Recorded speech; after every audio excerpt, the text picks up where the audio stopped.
Hello. Yes, we are the beautiful geeks assembled here, and we are doing our audio heads review. Today we're discussing the Barbarians and the Samurai. And the Samurai is uh, a limey git, and so are the rest of the crew. And so with us here, we've got some other people who are also from the UK and not from Japan and not from America like I am. So anyway, I'm really interested to hear what they have to say. Oh my gosh! Oh my gosh! So let's start off with Jake. Jake, what did you think of the Barbarians and the Samurai? I'm not really a historical fan, especially with Doctor Who, but this was fabulous. I really did enjoy this. I found it's a good old romp, and I'm not being biased because I love Andrew Smith's scripts. I actually really found this really interesting and an insight to like an era that not many people know about, and it's not really that spoken about.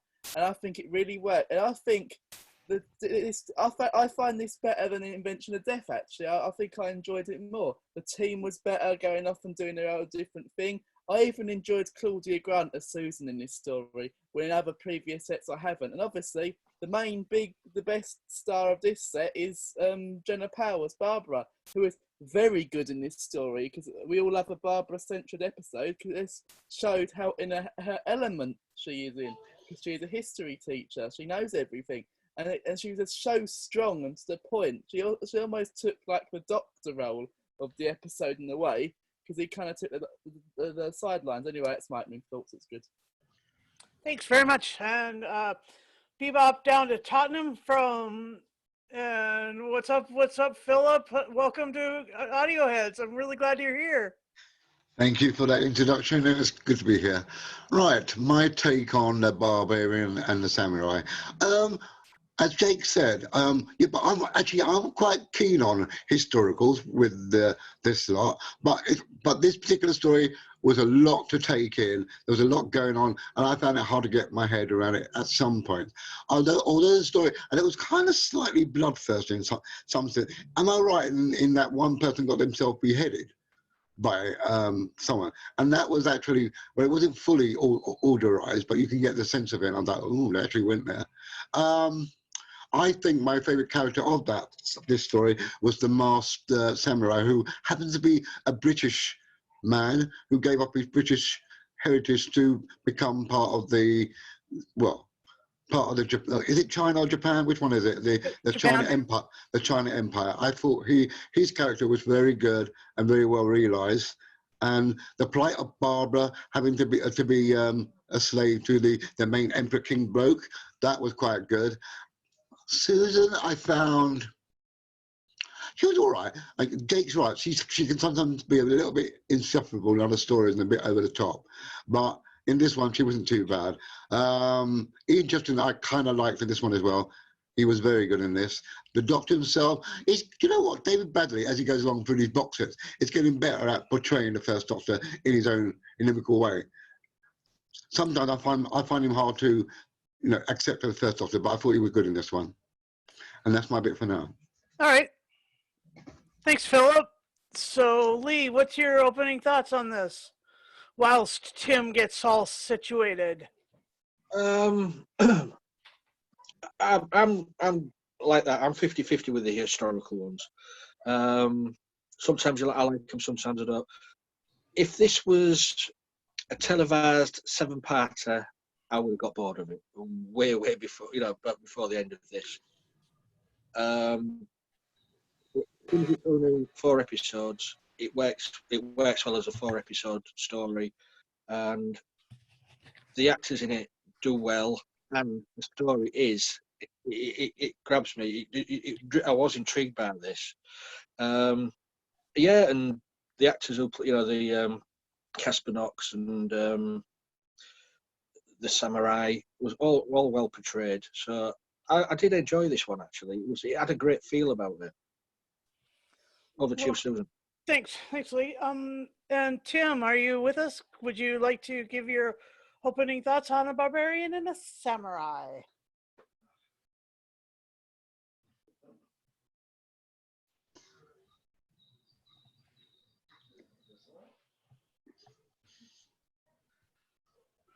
Okay, we'll go back to Tim in a second.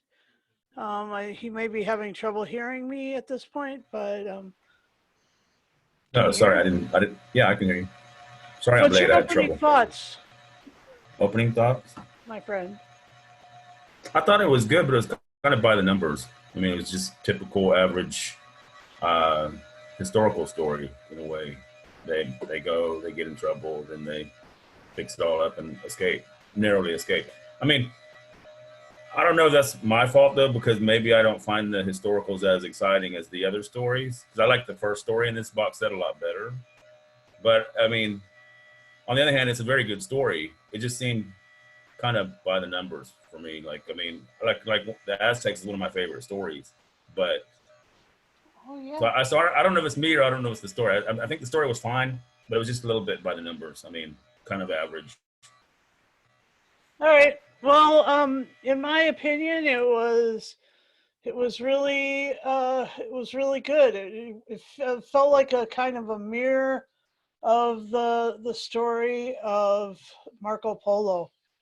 I've been thinking a lot about the similarities between the two in that the shogun was missing and the emperor was missing and that was parallel, and the samurai was a foreigner as well as Marco Polo was a foreigner. He was Italian. This is a British guy.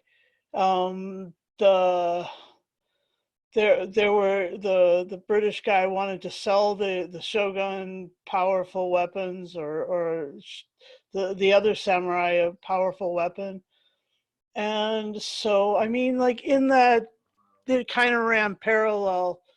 Um, the thing that was really intriguing was how Barbara dealt with, like, her captivity. If this was slotted in just after Reign of Terror, there she was again being the captive. And so, I mean, brilliant, but yeah, but by the numbers, and a lot of parallels to Marco Polo. I really wish we would have had Beef Dad here who had actually seen Marco Polo, because I've only heard the audio and seen the reconstruction. Not that that was any bad thing. That was quite amazing. But this one, yeah, it was a bit parallel to that. And the thing that was really intriguing, I'll start my favorite moment, was the building of bombs, and that was my favorite moment. So let's go back and Jake, what's your favorite moments? The bit where the bloke in charge is like, Barbara, that is like barbarian. And he's like making a whole laugh out of it. I was in stitches. I found that so funny. I don't know why, because it's a silly humour that I like. And I like Susan. I like the bomb bits when the doctor's making the bombs and Ian's fumbling about, being an idiot. He's like, oh, he's so clumsy. He's a moron. Stuff like that. I just found it such a good historical story, and I really, and it's probably my favourite historical story I've listened to on Big Finish so far. And it has really hit a good note with me. I just found it sublime. All right, and then we'll go to Tottenham. What's your favorite moments, Philip? Well, you stole my bombs bit, the making of the bombs, but I did think that's my favorite moment because they were actually, and the fact that the king, or the emperor king, wanted them to, thought about the idea of putting poison in them was quite drastic, and I thought that was quite a good addition to making those bombs. And the other favorite part, I think it was the fact that, you know, Susan and Barbara are trying so desperately to get away from, from their lockdown, but they get so far and then they have to go back because they can't get past the warriors that were coming out through the forest, the other British army, the other army that was encroaching upon the city. So I felt that was quite intense as well. All right, and So Lee, what's your favorite moments, please? I mean, I like David Bradley as the Doctor in this one. He was quite Hartnell-esque. For me, as you said, Gemma Powell as Barbara stole this story. She was really strong in this. And Andrew Wincott as is it Captain Knox as the villain of the piece was just superb. The British are the villains again. But yeah, it was good to see the code of the samurai played out in this. Yeah, it was because this has always intrigued me. You know that these warriors did have a code, and you know if you did something against that code, you were banished or you were executed. And, and this is what it was in this story. You learned so much about this as well. I mean, in the end, one of them did do himself in with the sword at the end of there. Yeah, quite an enjoyable story. I'll go with Jake as well here. That this is my favourite historical of this. The first Doctor box set, because I've done historical ones before, but I did enjoy this one. Being a four-parter as well, it didn't drag for me at all. Back to you, Susan. All right, and Tim, what's your favorite moments of this, if you have any? Well, I'd agree with Lee. The actual Japanese culture that they displayed was pretty accurate. I mean, the guy offing himself at the end was pretty astonishing. Also, like the whole tea ceremony that the girls did at that one scene. Because to be fair, it was astonishingly good how they handled it. Because on paper, it probably looked really boring, and like the story comes to a crashing halt where they go have some tea.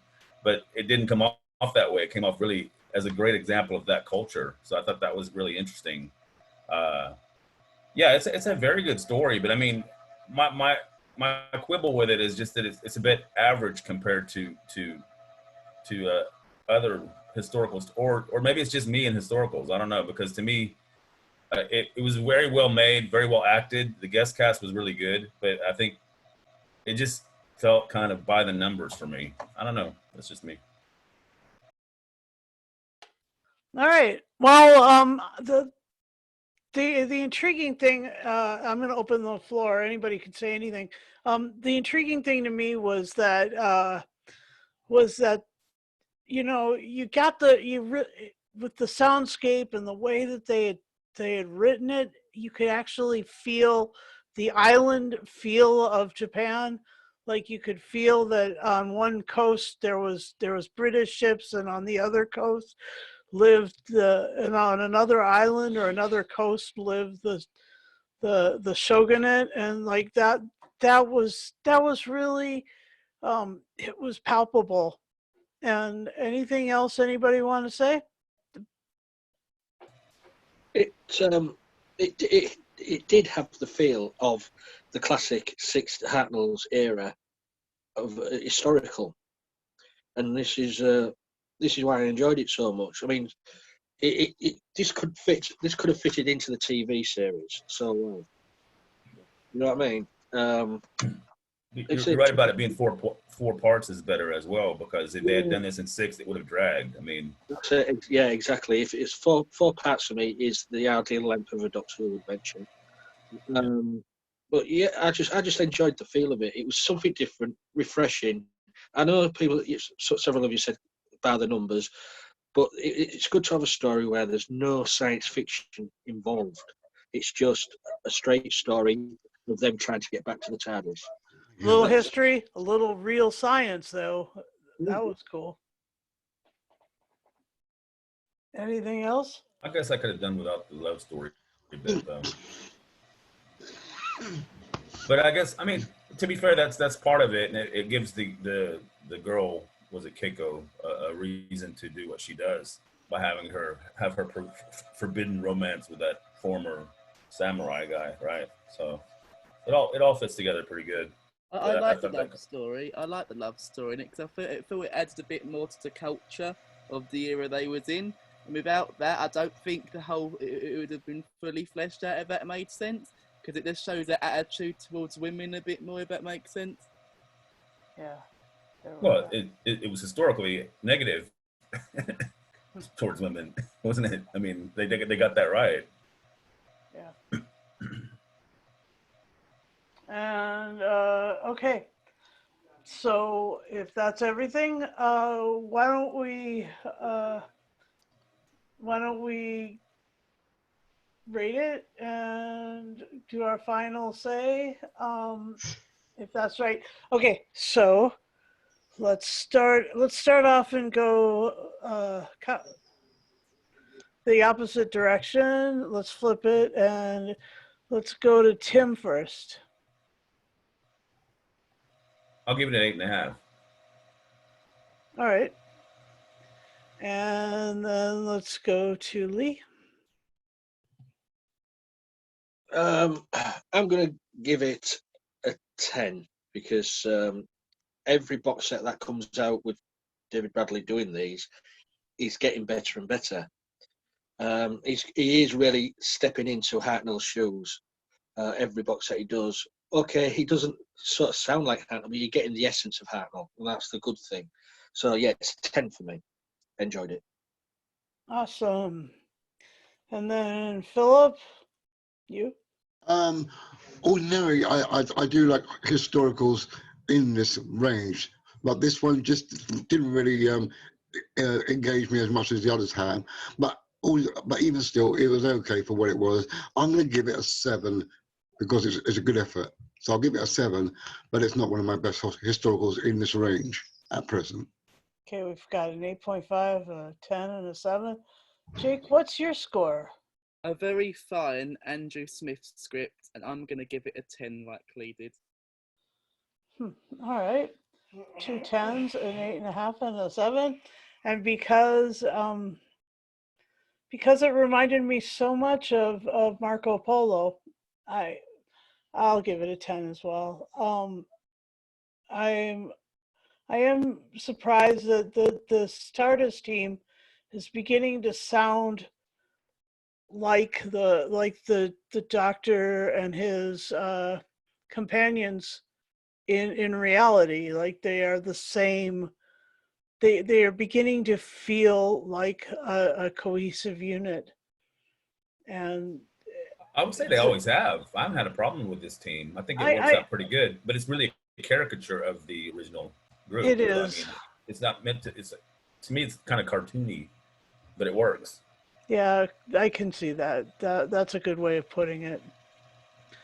Anyway, thanks Barbarians for invading Japan with me, and thanks for watching Planet of the Giants. We've just finished our first Doctor month, and we're going to pursue the second Doctor in the next month, which will be the month of May. And not sure what we have planned yet, but we are in discussion about that, and we are we will look forward to having you come and listen to our podcast or watch our podcast. Please do like us. I mean, we want you to like us. We want you to like Big Finish. We want you to like the things that we review, even if we don't like the things that we review. We want you to. and we encourage you to subscribe. Hit the subscribe button wherever it may be, and hit the bell wherever that may be, right next to the subscribe button sometimes. And give us a comment. Do you like David Bradley, Gemma, and Jamie Glover and Claudia Grant? Do you like them as the TARDIS team, the first Doctor TARDIS team? Or do you like historicals? Do you like things that remind you of other stories? Are you a samurai? Are you in fact a samurai in disguise? Are you in Japan? Are you in the UK? Have you committed seppuku? And I would suggest I would suggest social distancing right now is still the way to go. No matter where we are in this world, we better stay apart. Because only by staying apart can we stay together. Okay. I know all right, I'll stop now. Thanks for watching Geeks Assembled. Stay tuned, okay? Bye-bye.